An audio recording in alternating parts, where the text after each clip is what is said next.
नया टॉपिक होगा हमारा।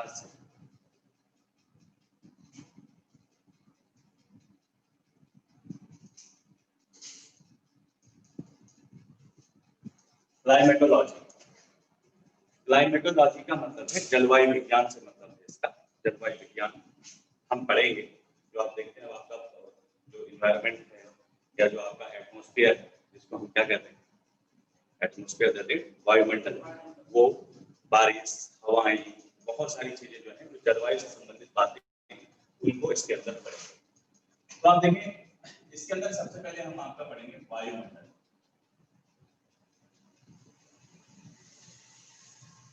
वायुमंडल, इसका संगठन एवं संरचना। सबसे पहला टॉपिक जो हम क्लाइमेटोलॉजी के अंदर ले रहे हैं वो है वायुमंडल का संगठन एवं वायुमंडल की संरचना। ओके, संगठन का मतलब है कि वायुमंडल किन किन घटकों से मिलकर बना हुआ है। संरचना का मतलब है कि वायुमंडल की संरचना कैसी है। ठीक है, सबसे पहले आप संगठन पे आए, वायुमंडल के आप संगठन की बात करेंगे तो इसमें क्या क्या है। वायुमंडल के संगठन के अंदर आप देखेंगे इसमें एक तो है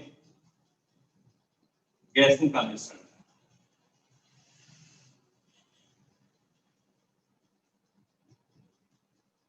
वायुमंडल क्या है? गैसों का मिश्रण। उसके अलावा इसमें होती है जलवाष्प, वाटर वेपर जिसे कहते हैं।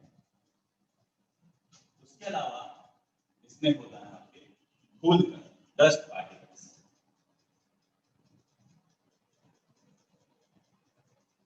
धूलकण ठोस पदार्थ जिनको हम कह सकते हैं। ओके, तो सबसे पहले अगर हम बात करें वायुमंडल गैसों का मिश्रण, ठीक है, तो इसमें कौन कौन सी गैसें हैं, क्या क्या गैसें हैं वगैरह इसके बारे में डिस्कस करते हैं। ठीक है, तो जब हम गैसों के मिश्रण की बात कर रहे हैं, महत्वपूर्ण गैसें कौन कौन सी हैं, यहां से क्वेश्चन बनता है। Nitrogen 78%, oxygen 21%, organ 0.93%, carbon dioxide 0.03% और रेस्ट और भी गैसें वायुमंडल में पाई जाती हैं। तो देखिए जो गैसें हैं, हमने कहा वायुमंडल गैसों का मिश्रण है, तो गैसों के मिश्रण के अंदर आप देखें जो कुल मिलाकर 99%, 99% में कौन सी गैसें हैं? नाइट्रोजन और ऑक्सीजन। ठीक है, शेष रिमेनिंग जो आपका 1% है, 1% में से 0.93% जो है वो आपका ऑर्गन है।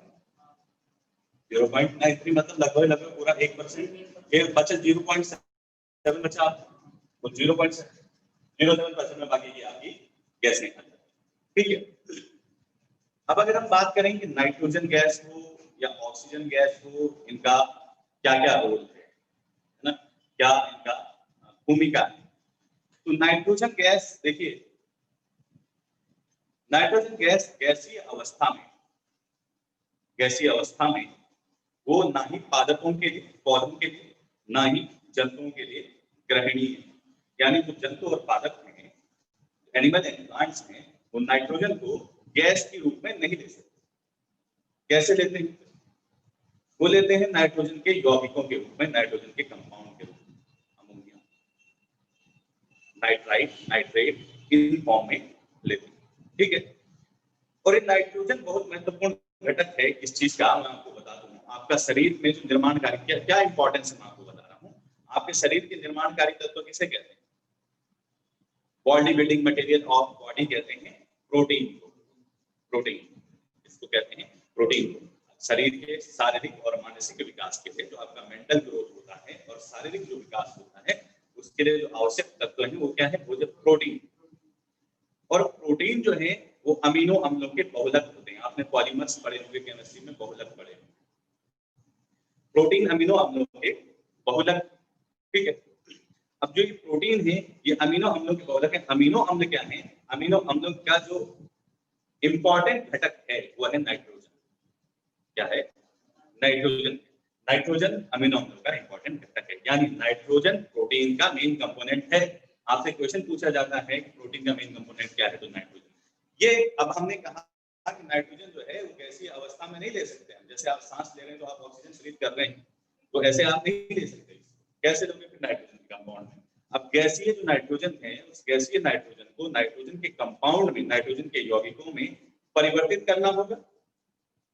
तो वायुमंडल में नाइट्रोजन गैसीय अवस्था में है, उसको किसमें? नाइट्रोजन के यौगिकों में परिवर्तित करना होगा। और गैसीय नाइट्रोजन को नाइट्रोजन के यौगिकों में परिवर्तित करने की जो प्रक्रिया है उसको कहते हैं नाइट्रोजन स्थिरीकरण, नाइट्रोजन फिक्सेशन कहते हैं। क्या कहते हैं? नाइट्रोजन फिक्सेशन कहते हैं। ठीक है, नाइट्रोजन फिक्सेशन में क्या होगा? जो गैसीय नाइट्रोजन है वो नाइट्रोजन के यौगिकों में तब्दील हो जाएगी। बात समझ में आ रही है? नाइट्रोजन के यौगिकों में तब्दील हो जाएगी, अमोनिया नाइट्राइट नाइट्रेट इस रूप में लेके, और उसके बाद उसको पौधे ग्रहण कर लेंगे। पौधे ग्रहण करने के पश्चात पौधों से कुछ शाकाहारी जंतु में जाएंगे। इस प्रकार से जो अन्य जंतु हैं उनमें भी किस रूप में? अमीनो अम्ल के रूप में पहुंचती है और उससे प्रोटीन का निर्माण होता है। इस रूप से नाइट्रोजन गैस, नाइट्रोजन जो है ये एक कंपोनेंट है नाइट्रोजन, किस चीज का? प्रोटीन का, इसलिए आपको आवश्यक। ठीक है, ऑक्सीजन इसको जानते ही हैं आप। बिना ऑक्सीजन के तो भैया जी लोगे। तो बिना ऑक्सीजन के ये प्राणवायु आपके जीवित रहने के लिए अति आवश्यक। क्यों? क्योंकि जो आपकी श्वसन की प्रक्रिया होगी, श्वसन की प्रक्रिया में आप ऑक्सीजन इनहेल करते हैं, कार्बन डाइऑक्साइड को एक्सहेल करते हैं, है ना? तो आप देखेंगे होता क्या है एक्चुअली। अच्छा, क्यों जरूरी है? एक्चुअली ये ऑक्सीजन जलाने का काम करती है, बर्निंग का काम करती है। किस चीज का? ऑक्सीडेशन आपने सुना होगा, ऑक्सीकरण प्रक्रिया। एक्चुअली होता क्या है, जब आपने फूड कंज्यूम किया, जब आपने भोजन ग्रहण किया, तो भोजन ग्रहण करने के बाद उसका पाचन होता है। भोजन ग्रहण करने के बाद क्या होता है? उसका पाचन होता है। अच्छा,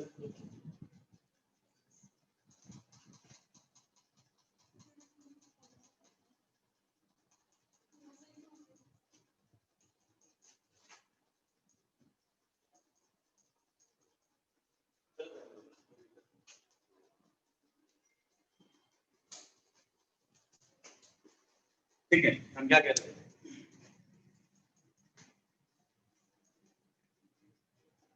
जब आप भोजन ग्रहण करते हैं, दाल खाया, चावल खाया, उसके बाद जो है जो भी खाया आप लोगों ने, फ्रूट्स लिया, वेजिटेबल्स जो भी आप लेते हैं, कंज्यूम करते हैं, तो डायरेक्टली एनर्जी थोड़ी प्रोड्यूस करेगा। आपने अभी खाना खाया, ऊर्जा मिल गई जाएगी। पहले उसका क्या होता है? पाचन होता है, डाइजेशन होता है। अब ज्योग्राफी में सर ये पाचन कहाँ से आ गया? ये ऑक्सीजन का रोल बता रहे हैं, ठीक है ना?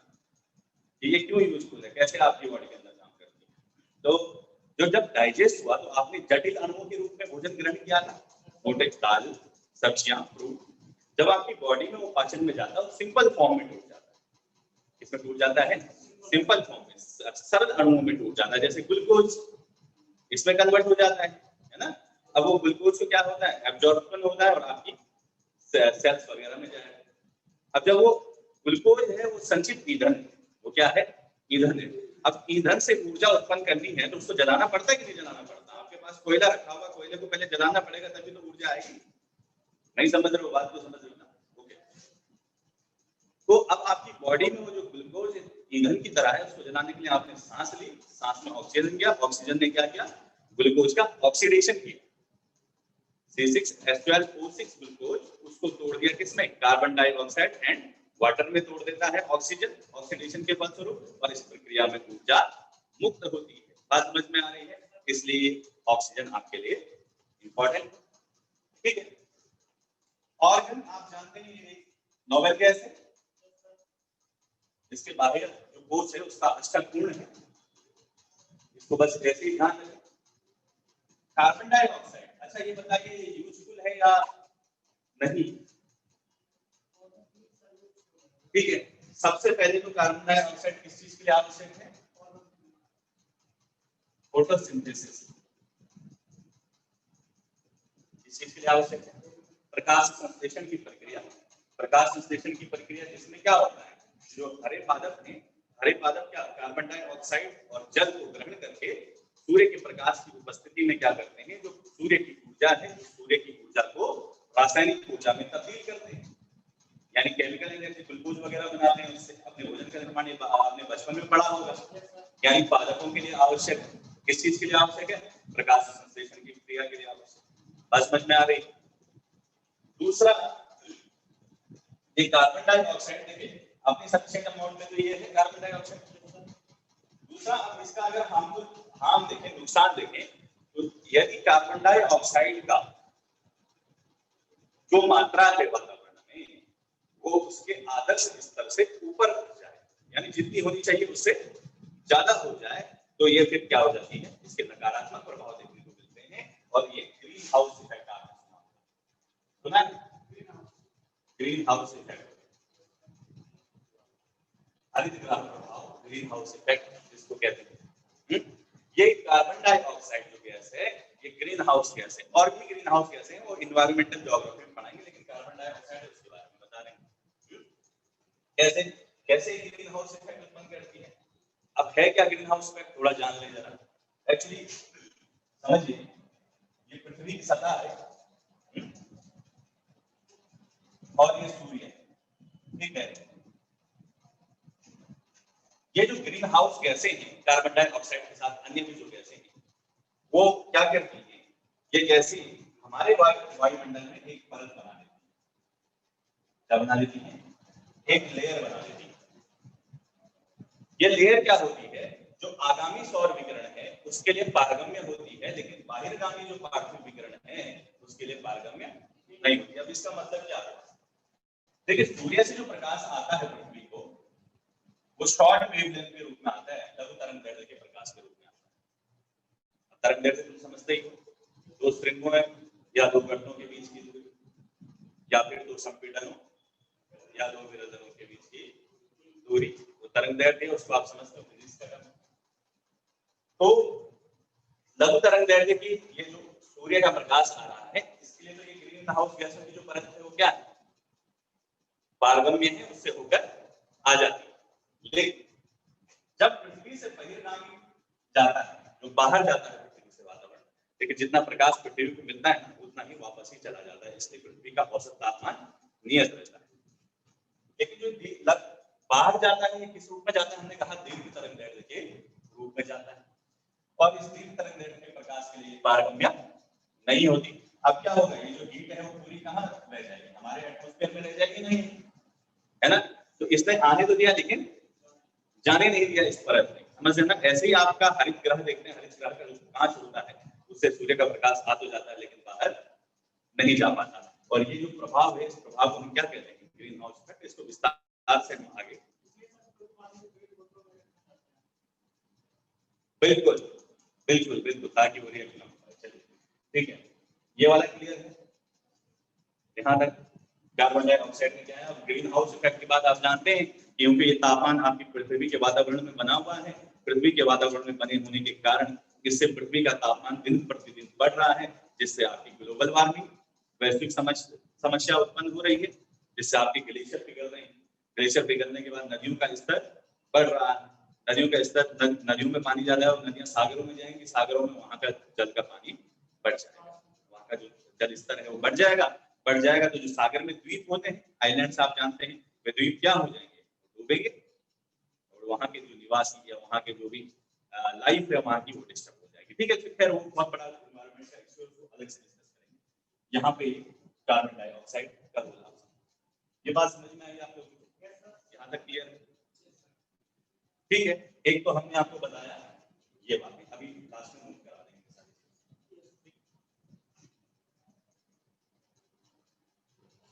जल वाष्प, वायुमंडल जो है, वायुमंडल की निचली परतों में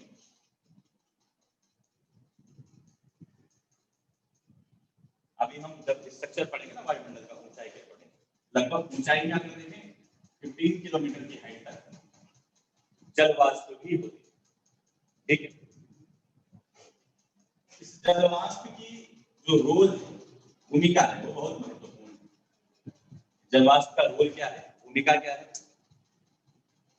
ये जलवाष्प मौसम संबंधी जितनी भी गतिविधियां हैं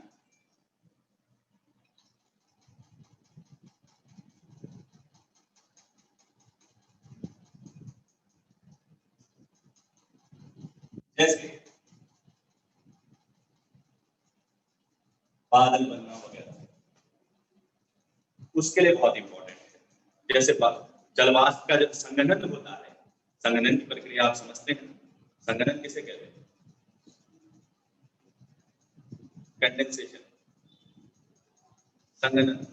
छोड़िए, सीधी सी भाषा में बता रहे हैं, गैस का द्रव में तब्दील होना। कौन सी प्रक्रिया? गैस का द्रव में तब्दील होना, समझो। तो वाटर वेपर जलवाष्प गैसीय अवस्था में है। जल की 3 अवस्था है, उसमें से गैसीय अवस्था जलवाष्प है। वो संघनित होकर किसमें बदल जाती है? वर्षा और पानी में बदल जाती है। तो उससे वर्षा इत्यादि जो होना, बादलों का निर्माण जो होना है, उसके लिए इंपॉर्टेंट रोल प्ले करती है। सिर्फ निचली परतों में पाई जाती है, ऊपरी परतों में नहीं पाई जाती। नेक्स्ट है धूलकण। वायुमंडल में ठोस पदार्थों के रूप में सस्पेंडेड पार्टिकुलेट मटेरियल्स, ठोस पदार्थों के रूप में धूलकण भी मौजूद होते हैं। इनका बहुत इंपॉर्टेंट रोल है। इसका रोल क्या क्या है देखिए। एक तो ये आर्द्रता ग्राही केंद्र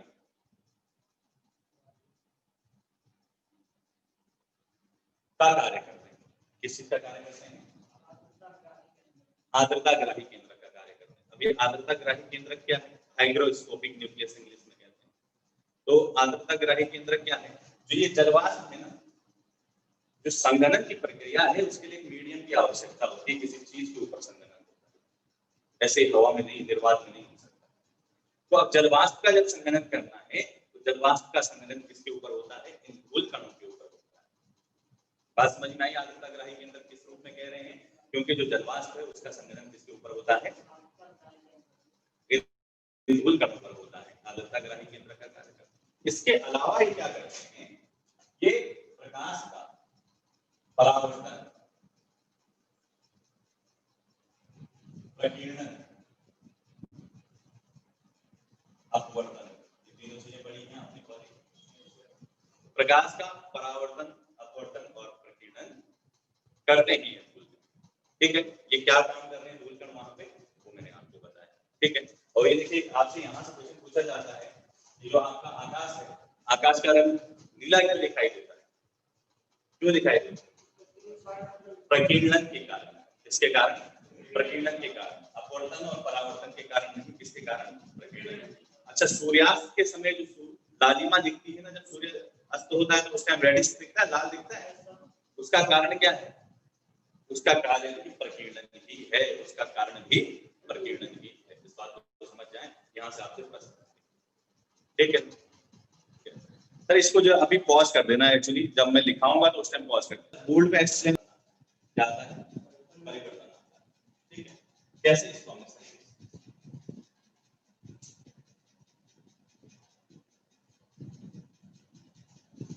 एक ग्राफ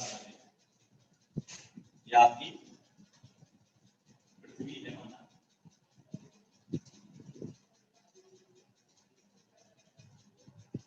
पृथ्वी की सतह समझिए, पृथ्वी। ठीक है, इसके चारों ओर वायुमंडल है ना। ठीक है, यहां से 100 किलोमीटर की दूरी पर, 100 से 200 किलोमीटर, ये ऊंचाई के साथ है पृथ्वी से। ठीक है, 200 किलोमीटर, 1100 किलोमीटर एंड 3500 किलोमीटर। ऊंचाई के साथ वायुमंडल के संगठन में भी परिवर्तन आता है। क्या होता है? वायुमंडल के संगठन में भी परिवर्तन आता है। जमाएं आ रही है बेटा, कैसे देखो? देखिए,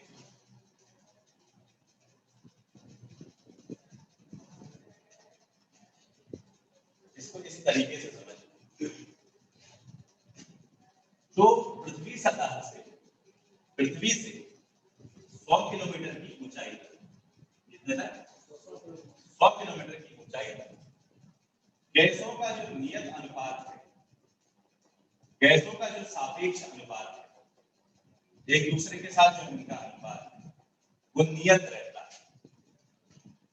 कौन सा अनुपात फिक्स रहता है? कौन सा वाला रेशियो जो अभी बताया? कौन सा? Nitrogen 78%, oxygen 21%, argon 0.93%, carbon dioxide 0.0। ये जो रेशियो है ना इन गैसों का, ये पहले 100 किलोमीटर तक, पृथ्वी से 100 किलोमीटर की ऊंचाई तक क्या रहता है? नियत रहता है, फिक्स रहता है। क्यों? यहाँ पर निरंतर गैसें एक दूसरे के साथ मिश्रण उनका होता रहता है, इसलिए यहाँ तो इसको कहते हैं बेटा सममंडल। इसको क्या कहेंगे? सममंडल, दैट इज होमोस्फीयर, अंग्रेजी में इसको होमोस्फीयर। 100 किलोमीटर के बाद जो मंडल है उसको कहते हैं, 100 किलोमीटर के बाद उसको कहते हैं विषम मंडल। तो क्या कहा जाता है? विषम मंडल कहा जाता है। हेट्रोस्फीयर इसको कहा जाता है, विषम मंडल कहा जाता है। क्यों क्या कहा जाता है? क्योंकि इसके बाद जो गैसें हैं वो गैसें क्या होती हैं? अलग अलग अपनी परतें बना लेती हैं, एक दूसरे से अलग होकर क्या कर लेती हैं? अपनी अलग अलग परतें बना लेती हैं, एक दूसरे से अलग होकर। क्यों? क्योंकि मिश्रण और विक्षोभ की जो प्रक्रियाएं हैं वो ऊंचाई के साथ खत्म हो जाती है, गैसें एक दूसरे के साथ मिश्रित नहीं हो पाती। तो 100 से 200 किलोमीटर के बीच में जो परत पाई जाती है वो पाई जाती है नाइट्रोजन परत। कौन सी परत? नाइट्रोजन गैस की लेयर पाई जाती है। 200 से 1100 के बीच में जो लेयर पाई जाती है वो ऑक्सीजन की परत पाई जाती है। इसके बाद आपकी हीलियम गैस की परत होती है और इसके बाद 3500 किलोमीटर से ऊपर हाइड्रोजन की परत पाई जाती है। इस प्रकार की गैसें क्या हो जाती हैं? एक दूसरे से पृथक होती हैं और अपनी अलग अलग परत बना लेती हैं। ये इस तरीके से विषम मंडल। आपसे अगर पूछे कि सममंडल का विस्तार 100 किलोमीटर, उसके बाद विषम मंडल है, पहले नाइट्रोजन, इन गैसों को जो है विषम मंडल में उनकी ऊंचाई के अनुसार क्या करें? व्यवस्थित करने के लिए आपको पूछा जा सकता है। तो पहले नाइट्रोजन, फिर उसके ऊपर ऑक्सीजन, फिर हीलियम, फिर हाइड्रोजन। ठीक है, इसको आप ऐसे ही जरा कॉपी करें, इस ग्राफ को बनाइएगा, ग्राफ को नोट करें।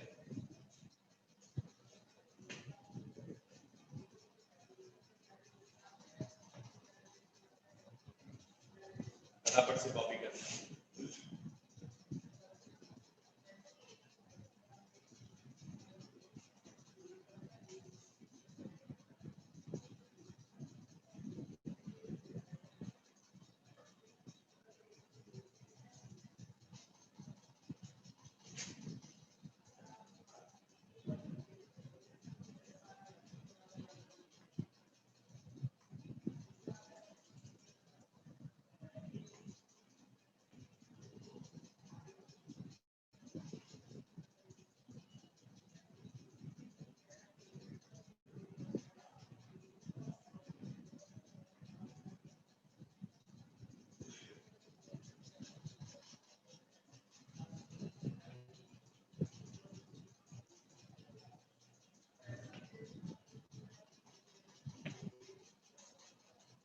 हो गया?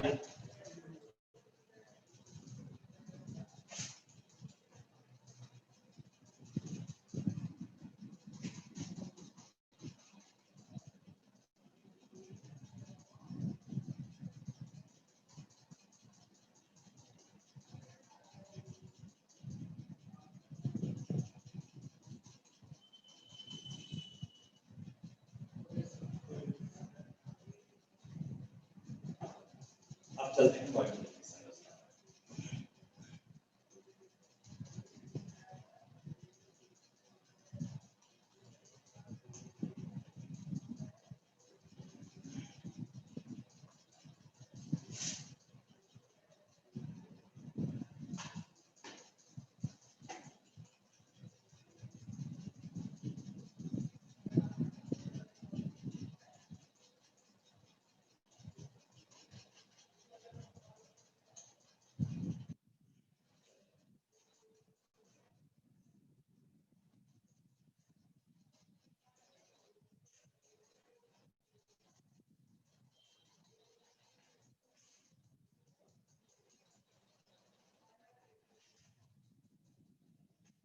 बात करें वायुमंडल की संरचना की, और क्या कहें वायुमंडल में कौन कौन सी परतें पाई जाती हैं, तो ऊंचाई के अनुसार उसको देखें। ये सबसे महत्वपूर्ण है आप लोगों की परीक्षा में। हम डायग्राम बना रहे हैं।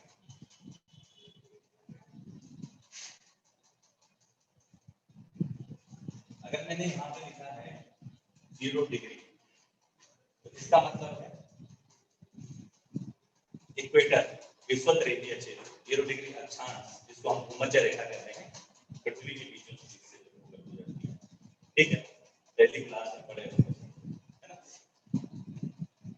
90 डिग्री का मतलब है पोल्स, ध्रुव, है ना, ग्लोब है इस पे, ये 0 डिग्री लैटिट्यूड, और यहाँ पे ये क्या है 90 डिग्री लैटिट्यूड, इसको इक्वेटर कहते हैं, और ये पोल्स।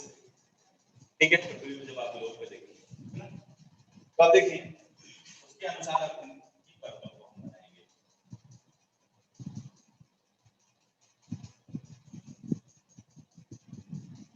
ये ऊंचाई है पृथ्वी से, ठीक है।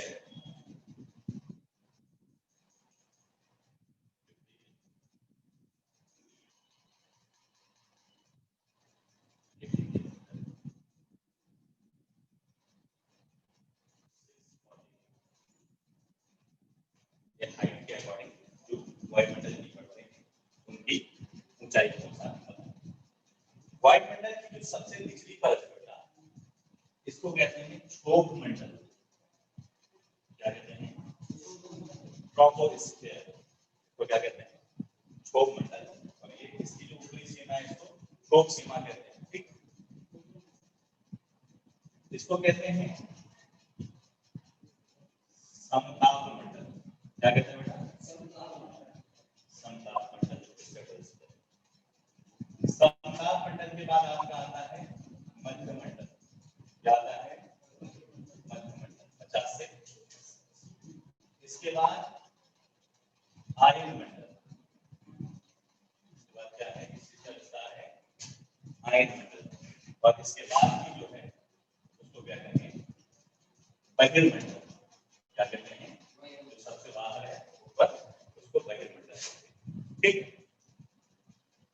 इनके बारे में जानते हैं। इसमें देखिए क्षोभ मंडल सबसे दूसरी बात, एक चीज देखिए, हमने यहाँ पे देखा 0 डिग्री यानी ध्रुव। ध्रुव हाँ कह रहे हो 0 डिग्री मतलब ध्रुव। अभी पता है 0 डिग्री मतलब विषुवत रेखा। हाँ, और ये ध्रुव 0 डिग्री पर इसकी हाइट कितनी है? 18 किलोमीटर है। 1 किलोमीटर लिखा है 18 किलोमीटर। कितना है? अब लिखा है किलोमीटर 18। और यहाँ कितनी है हाइट? 8। ऐसा क्यों? इसका क्या कारण होगा? इसका कारण बताते हैं। देखिए जो विषुवत रेखीय क्षेत्र है, इक्वेटोरियल जो रीजन है, विषुवत रेखीय क्षेत्र है, यहाँ पर वर्ष भर जो है सूर्य की जो किरणें हैं लगभग लंबवत पड़ती हैं। समझ में आ रही बात? और यहाँ पर तापमान हमेशा उच्च रहता है। क्या रहता है? हाई टेम्परेचर रहता है। ठीक है, अब हाई टेम्परेचर रहता है तो जो एयर है ना, जो एयर है, जब टेम्परेचर हाई है तो एयर गर्म होगी, तो आसपास की वायु है वो गर्म होगी। हमने बताया वायुमंडल क्या है? गैसों का मिश्रण है ना। वो एक गैस मोनोलिथिक गैस की भांति काम करता है। ये सारी मिश्रण अलग अलग तो नहीं दिखता ना, उठा हुआ कि नाइट्रोजन उड़ रहा है या हाइड्रोजन उड़ रहा है, ऑक्सीजन लपट लो उसको, इस तरीके से नहीं होता है। सभी एक आस लगती है ना, एक जैसा आपको दिखता है ऐसा तो नहीं। ठीक, तो गैसें क्या है? गैसें इक्वेटोरियल रीजन में उच्च तापमान होने के कारण गर्म होती हैं, और गर्म होकर हल्की होती हैं, और हल्की होने के बाद ऊपर उठ जाती हैं। क्या होती हैं? वायुमंडल में ऊपर उठ जाती हैं। और जितनी गैसें ऊपर शिफ्ट होंगी वायुमंडल भी उतना ही शिफ्ट होगा ऊपर, क्योंकि हमने कहा वायुमंडल है क्या? गैसों का मिश्रण है। वायु ऊपर शिफ्ट हो रही है, इसलिए यहाँ पे क्या होता है? हाइट 18 है। ठीक है, लेकिन यहाँ पे क्या है? पोल में, ध्रुवों में हमेशा तापमान बहुत कम रहता है, वेरी लो टेम्परेचर रहता है। तो वेरी लो टेम्परेचर होने के कारण, बहुत कम तापमान होने के कारण जो वायु है वायु भी ठंडी होती है और ठंडी वायु भारी होती है और भारी होकर नीचे बैठती है और वायु नीचे बैठेगी तो उतना आपका वायुमंडल नीचे होगा। तो ये बात समझ में आई क्यों ये हाइट का डिफरेंस है हमने बताया, ठीक है। अच्छा, अब इसकी और विशेषताएं बता दें। सौरमंडल, वायुमंडल की जो 75% एयर है, 75% एयर, वो कहाँ पाई जाती है? सौरमंडल में पाई जाती है। वायुमंडल की जो अभी हमने बताई थी ना जलवाष्प, लगभग जो जलवाष्प सारी का हमने बताया ना 15 किलोमीटर की हाइट तक, वो भी कहाँ यही पाई जाती है, ठीक है। इसलिए जितनी भी मौसम संबंधी गतिविधियां होती हैं, मौसम संबंधी गतिविधियां मतलब मौसम संबंधी आंधी, बारिश, बादल बनना, बारिश होना, आंधी तूफान वगैरह, जो सब कुछ है वो कहाँ होता है? बादल बनाते हैं, रेनफॉल।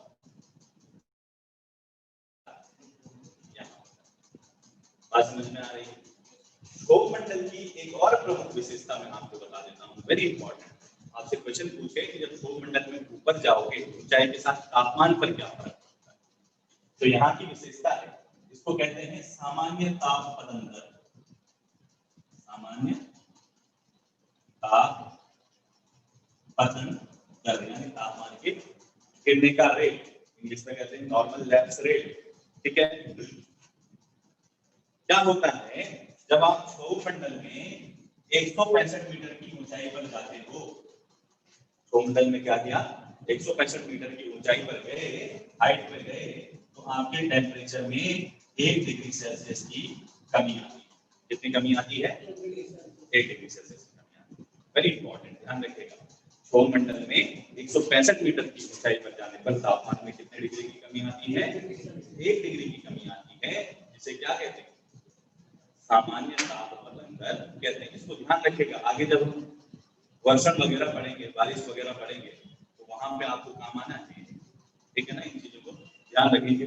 तो ये बात समझ में आई। सौरमंडल में क्या क्या ध्यान रखना है? लगभग सारी की सारी 75% एयर यहाँ है, वाटर वेपर यहाँ है, मौसम संबंधी गतिविधियां जैसे जलवाष्प, जैसे क्या वर्षा होना, बादल का निर्माण, आंधी तूफान इत्यादि कहाँ संपन्न होंगे? सारे सौरमंडल में संपन्न होंगे। और सौरमंडल में तापमान में ऊंचाई के साथ क्या होगा? कमी होगी, जिसको क्या कहते हैं? बोलिए, सामान्य ताप पतन दर। ये बात समझ में आई। अगला मंडल कौन सा है? समताप मंडल है। इसको समताप क्यों कहते हैं? क्योंकि इसकी जो निचली परतें हैं लगभग समतापिक होती है। क्या होती है? समतापिक होती है। यहाँ तापमान में बहुत ज्यादा परिवर्तन नहीं होता और किसी भी प्रकार की यहाँ पे मौसमी गतिविधियां भी संपन्न नहीं होती, एकदम शांत बना हुआ रहता है। तो अब आपसे एक क्वेश्चन यहाँ से पूछा जाता है कि जो वायुयान चालक होते हैं, वायुयान चालक जो होते हैं, जो वायुयान उड़ाते हैं एरोप्लेन, वो कहाँ वायुयान उड़ाना पसंद करते हैं? तो आपका आंसर क्या होना चाहिए? समताप मंडल। Very important. ये वायुमंडल टाइप का बना रहे हैं, लगे ना लगे, लेकिन ये वायुमंडल ही जैसा, ये वायुयान, ठीक है। इंडियन एयरलाइंस का है, ठीक है। जो भी ये वेरी इंपॉर्टेंट, कहाँ उड़ाना पसंद करते हैं? समताप मंडल।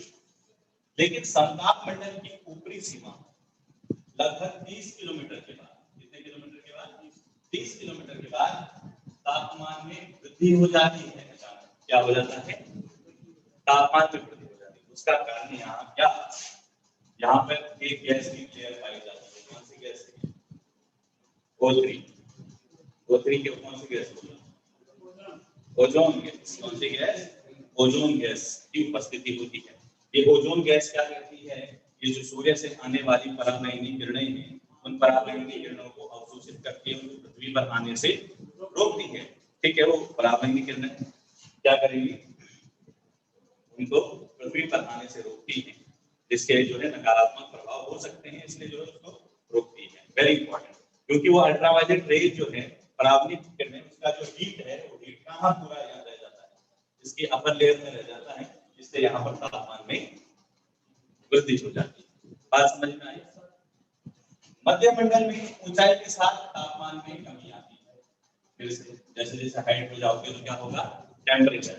और ये जो मध्य सीमा है ना, इसको मीसोपॉज कहते हैं। यहाँ पे वायुमंडल का न्यूनतम तापमान पाया जाता है -100 डिग्री। ये वायुमंडल का सबसे कम तापमान है, कहाँ पाया जाता है, मध्य मंडल। उसके बाद का आयन मंडल है। इसको आयन मंडल क्यों कहते हैं, क्योंकि यहाँ पे जो गैसें होती है ना वो आयनीकृत होती है, आयन के फॉर्म में, किस रूप में होती है, आयनों के फॉर्म में होती है, इसलिए इसको आयन मंडल कहते हैं। दूसरी बात, यहाँ से जो है ना रेडियो तरंगों का परावर्तन होता है। जो रेडियो वेव्स हैं उनका परावर्तन वेरी इंपॉर्टेंट। रेडियो आपसे पूछा जाता है रेडियो तरंगों का परावर्तन कहाँ से होता है, वायुमंडल की कौन सी परत से होता है, तो आयन मंडल से होता है। इसके बाद बहिर्मंडल है। बहिर्मंडल इसके बाद जो है, जो आपका वायुमंडल है वो ऊंचाई के साथ अंतरिक्ष में विलीन हो जाता है, अंतरिक्ष के साथ मिल जाता है। अगर आपसे कभी पूछे जो कृत्रिम उपग्रह हैं वो उपग्रह कहाँ सेट किए जाते हैं, तो वो बहिर्मंडल में बहुत ऊंचाई पर वो सेट किए जाते हैं। तो ये वायुमंडल की संरचना। ओके, क्लियर, ठीक है। तो इसको कॉपी कर लीजिए। दैट्स इट, आज के लिए इतना ही।